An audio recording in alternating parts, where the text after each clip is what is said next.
John chapter 11. The death of Lazarus. There was a man named Lazarus who was sick. He lived in the town of Bethany, where Mary and her sister Martha lived. Mary is the same woman who put perfume on the Lord and wiped his feet with her hair. Mary's brother was Lazarus, the man who is now sick. So Mary and Martha sent someone to tell Jesus, "Lord, your dear friend Lazarus is sick." When Jesus heard this, he said, "The end of this sickness will not be death. No, this sickness is for the glory of God. This has happened to bring glory to the Son of God." Jesus loved Martha and her sister and Lazarus. So when he heard that Lazarus was sick, he stayed where he was 2 more days and then said to his followers, "We should go back to Judea." They answered, "But teacher, those Jews there tried to stone you to death. That was only a short time ago. Now you want to go back there?" Jesus answered, "There are 12 hours of light in the day. Whoever walks in the day will not stumble and fall because they can see with the light from the sun. But whoever walks at night will stumble because there is no light." Then Jesus said, "Our friend Lazarus is now sleeping, but I am going there to wake him." The followers answered, "But Lord, if he can sleep, he will get well." They thought Jesus meant that Lazarus was literally sleeping, but he really meant that Lazarus was dead. So then Jesus said plainly, "Lazarus is dead. And I am glad I was not there. I am happy for you, because now you will believe in me. We will go to him now." Then Thomas, the one called Twin, said to the other followers, "We will go too. We will die there with Jesus." Jesus in Bethany. Jesus arrived in Bethany and found that Lazarus had already been dead and in the tomb for 4 days. Bethany was about 2 miles from Jerusalem. Many Jews had come to see Martha and Mary. They came to comfort them about their brother Lazarus. When Martha heard that Jesus was coming, she went out to greet him, but Mary stayed home. Martha said to Jesus, "Lord, if you had been here, my brother would not have died. But I know that even now God will give you anything you ask." Jesus said, "Your brother will rise and be alive again." Martha answered, "I know that he will rise to live again at the time of the resurrection on the last day." Jesus said to her, "I am the resurrection. I am life. Everyone who believes in me will have life, even if they die. And everyone who lives and believes in me will never really die." "Martha, do you believe this?" Martha answered, "Yes, Lord.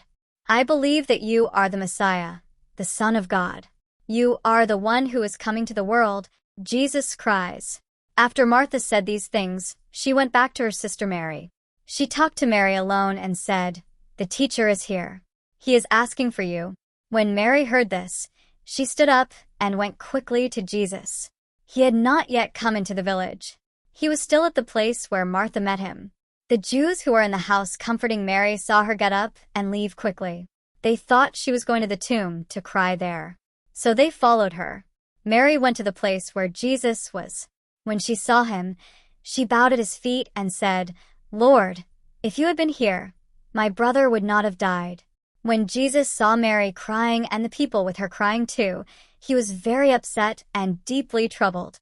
He asked, "Where did you put him?" They said, "Lord, come and see." Jesus cried. And the Jews said, "Look, he loved Lazarus very much." But some of them said, "Jesus healed the eyes of the blind man. Why didn't he help Lazarus and stop him from dying?"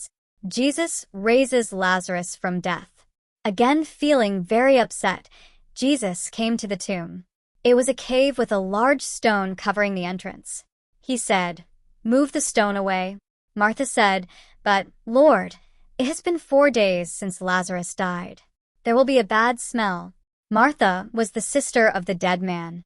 Then Jesus said to her, "Remember what I told you? I said that if you believed, you would see God's divine greatness." So they moved the stone away from the entrance. Then Jesus looked up and said, "Father, I thank you that you heard me. I know that you always hear me. But I said these things because of the people here around me. I want them to believe that you sent me." After Jesus said this, he called in a loud voice, "Lazarus, come out." The dead man came out. His hands and feet were wrapped with pieces of cloth. He had a handkerchief covering his face. Jesus said to the people, Take off the cloth and let him go." The Jewish leaders planned to kill Jesus. There were many Jews who came to visit Mary. When they saw what Jesus did, many of them believed in him. But some of them went to the Pharisees and told them what Jesus did. Then the leading priests and Pharisees called a meeting of the high council. They said, "What should we do? This man is doing many miraculous signs. If we let him continue doing these things, everyone will believe in him. Then the Romans will come and take away our temple and our nation." One of the men there was Caiaphas. He was the high priest that year. He said, "You people know nothing. It is better for one man to die for the people than for the whole nation to be destroyed. But you don't realize this." Caiaphas did not think of this himself. As that year's high priest, he was really prophesying that Jesus would die for the Jewish people. Yes, he would die for the Jewish people. But he would also die for God's other children scattered all over the world. He would die to bring them all together and make them one people. That day, the Jewish leaders began planning to kill Jesus. So Jesus stopped traveling around openly among the Jews. He went away to a town called Ephraim in an area near the desert. He stayed there with his followers. It was almost time for the Jewish Passover festival. Many people from the country went to Jerusalem before the Passover. They went to do the special things to make themselves pure for the festival.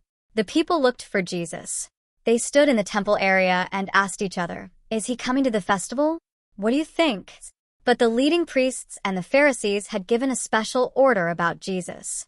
They said that anyone who knew where he was must tell them so that they could arrest him.